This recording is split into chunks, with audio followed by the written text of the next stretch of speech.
Hello guys, good afternoon. Welcome on my channel Catch Life with Neha. I have changed the name of my channel थोड़े time पहले किसी particular वजह की वजह से and तो अभी मैं अपना वट सावित्री की कुछ प्रेप्स कर रही हूँ। मैं अपने रूम में कंफर्टेबली बैठी हूँ। मैंने ली है मौली जो मैंने ब्लिंकिट से ऑर्डर करी थी एंड मैं 12 धागा की माला बना रही हूँ। 12 धागा की मैं 2 माला बनाऊँगी, एक छोटी और एक बड़ी। छोटी माला हम 12 धागों की जो बनाते हैं वो हम वट वृक्ष को समर्पित करते हैं, मतलब हमें वट वृक्ष को चढ़ानी होती है जब हम पूजन करते हैं वट सावित्री का। और जो बड़ी माला होगी 12 धागों की वो मैं 3 साल से बना रही हूँ। वो मैं इनके हाथों से पहनती हूँ पूजन के बाद। कहते हैं कि वो पति की तरफ से एक नौलखा हार होता है, एक आशीर्वाद होता है। तो बस देखिए, मुझे तो जब से मैंने ये करना शुरू करा है अपनी लाइफ में, अपनी वेल्थ में, प्रॉस्पेरिटी में बहुत फ़र्क लगा है। क्योंकि इन मालाओं पर एक तरीके से माँ गौरा का, माँ सावित्री जी का आशीर्वाद भी हो जाता है, क्योंकि हम टच करते हैं सारी देवी देवताओं से इस मौली की माला को। तो बस अभी मैं ये माला प्रिपेयर कर रही थी मौली की। अब कच्चा सूत की भी बना सकते हैं। मैंने जब बिल्कुल फर्स्ट टाइम 3 इयर्स बैक अपने पूजन के लिए बनाई थी ना, कच्चा सूत की ही बनाई थी मैंने माला। बट उसकी माला बनाना बहुत ज़्यादा टिपिकल होता है, क्योंकि वो बहुत इलझा हुआ होता है एक में, तो बहुत ज़्यादा टाइम लग जाता है। बट मैंने प्रॉपर गूँथ कर एक अच्छी वाली माला बनाई थी। तो बस फर्स्ट टाइम ही करी। एंड ये दोनों माला हमें पूजन में हल्दी के अंदर अच्छे से पूरा लपेट लेनी है, और उसके बाद सभी देवी देवताओं को टच कराकर, और उसके बाद हमें एक माला वट वृक्ष को समर्पित कर देंगे। और ये जो मैंने अभी बड़ी बनाई है ना आपके सामने 12 धागा की माला, ये बस सभी देवी देवताओं को टच कराकर ये मैं रख लेती हूँ पूजन में एक तरफ। ये बाद में ये मुझे पहनाएंगे। तो बस अभी कल मेरा वट सावित्री पूजन है एंड मैं गुली के साथ बैठी थी, गुली मेरे साथ बैठी हुई है एंड मैं अपनी 12 धागा की माला बना रही हूँ। तो ये भी मेरी सेमी प्रेप्स में आता है। अभी हम खा रहे हैं ब्रेड स्लाइस विद बटर। मैंने बताया था ना, अब कुछ डाइटिंग वगैरह तो हो नहीं रही है सिंस 4-5 मंथ्स। तो बस ये होता है कि पेनफुल रहता है बॉडी में बहुत ज़्यादा, तो बस एनर्जी की नीड फील होती है।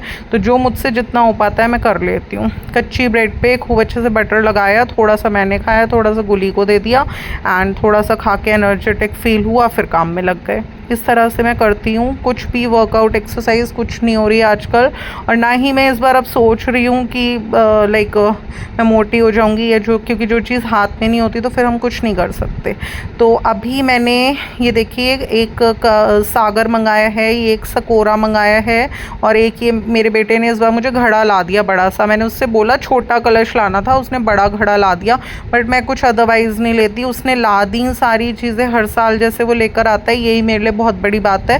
एंड मैं गौरा माता से यही प्रेयर करती हूँ कि जब से मैंने ये पूजन खूब अच्छे से करना शुरू करा है, हमेशा मेरा बेटा मुझे कलश, सकोरा, सागर ला के देता है, आम के पत्ते ला के देता है, बड़ की टहनी ला के देता है। मैं भगवान से, देवी माता से यही प्रार्थना करती हूँ कि देखिए ये पूजन बहुत बड़ी सुहाग पूजा है, इनके लिए मैं करती हूँ। एंड मेरा बेटा हमेशा मुझे कभी मना ना करे और हमेशा पूजन के लिए ये सारी चीज़ें पूरी ज़िंदगी मुझे लाता रहे। तो बस अभी उसने घड़ा ला दिया, मतलब मटका ला दिया, छोटा कलश ना लाकर। तो कोई बात नहीं, मैं इसको अभी खूब अच्छे से पेंट कर रही थी। मेरे पास फैब्रिक पेंट्स हमेशा रखे रहते हैं, क्योंकि मैं कुछ ना कुछ क्राफ्ट कभी करती रहती हूँ। तो बस अभी मैंने सोचा सागर पे, सकोरे पे और इस पे मटके पे पेंट कर लेती हूँ। चलिए कोई बात नहीं, बड़ा मटका आ गया तो जिस भी सुहागन को मैं ये सारा पूजन का सामान दूंगी, शुभ तो होता ही है, क्योंकि इस पे सभी देवी देवताओं का आशीर्वाद होता है। तो वो जनी जो भी जिसको भी मैं दूंगी वो मटके में पानी भरकर भी यूज़ कर सकती है। देखिए गाइस, होती तो छोटी छोटी चीज़ें हैं 50-100 रुपए की, लेकिन पता है जो लोग अहमियत समझते हैं ना पूजन में रखी हुई चीज़ों की, या बायने की, या इस तरीके से शुभ चीज़ों की जिन्हें देवी देवताओं का आशीर्वाद मिला है, तो पता है उनके लिए ये ब्लेसिंग का काम करती हैं। तो बस मैं, देखिए मेरे लिए पैसा इतनी बड़ी चीज़ नहीं है, मेरे लिए रिश्ते सब चीज़ें बहुत मायने रखती हैं। और मेरा बहुत मन करता है मैं ये सारी जो जितनी भी शुभ की चीज़ें होती हैं, जैसे मैं इसमें फ्रूट्स भी रखती हूँ एंड काफ़ी सारा सामान रखती हूँ पूजन में, तो मैं ये सब अपने इन लॉज को दूँ। बट थोड़ा सा मिसअंडरस्टैंडिंग्स हैं या कुछ उनकी अंडरस्टैंडिंग में प्रॉब्लम है, तो बस इसलिए मैं यही सोचती हूँ कि ठीक है, जब तक मैं जिसको दे रही हूँ सब सही है।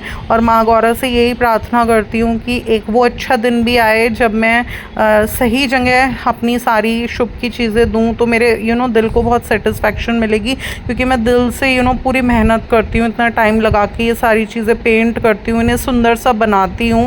एंड ऐसा नहीं है, दीपावली डेकोर के लिए भी आप इस कलश को, इन सब चीज़ों को भी इस्तेमाल किया जा सकता है। तो और वैसे भी मैं तो ये भी सोचती हूँ कि जैसे ये जो मटका है, जो मेरा बेटा मटका लिया है, ये कलश जो होता है ना, जब हम कलश स्थापना करते हैं इस पूजन में, तो हम इस पे एक मौली बांधते हैं, और मौली बांधने के बाद ही ये कलश पूरा संपूर्ण बनता है। और कहते हैं कि कलश स्थापित करना किसी पूजन में मतलब सभी देवी देवताओं का आपके घर में वास होना।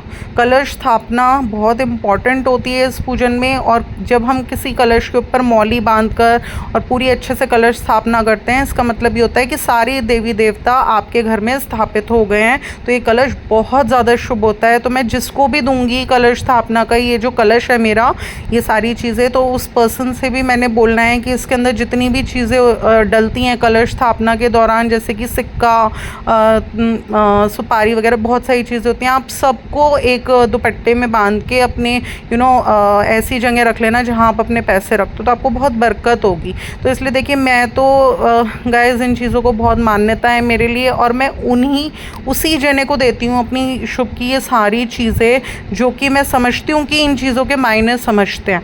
एंड दूसरी चीज़ ये भी है कि मैं चाहती तो मेरे पास वैसे भी बहुत सारे स्टील के, तांबे के, कॉपर के भी कलश है, मैं वो भी इस्तेमाल कर सकती थी, बट मिट्टी के कलश, मिट्टी के बर्तन इस पूजा में, किसी भी पूजन में आपको मिट्टी का दिया है या मिट्टी के कलश हैं, इस तरीके के बर्तन हैं, ये यूज़ करना बहुत शुभ होता है। और मैं हर वो काम करती हूँ जो मेरी इस पूजा के लिए और मेरे दाम्पत्य जीवन के लिए शुभ हो। तो बस इसी तरह से मैं सकोरे को और कलश को, सागर को, इन सब चीज़ों को पेंट कर रही थी, क्योंकि जो येलो वाला ये मटका रखा है इसमें मैं कलश की स्थापना करूँगी।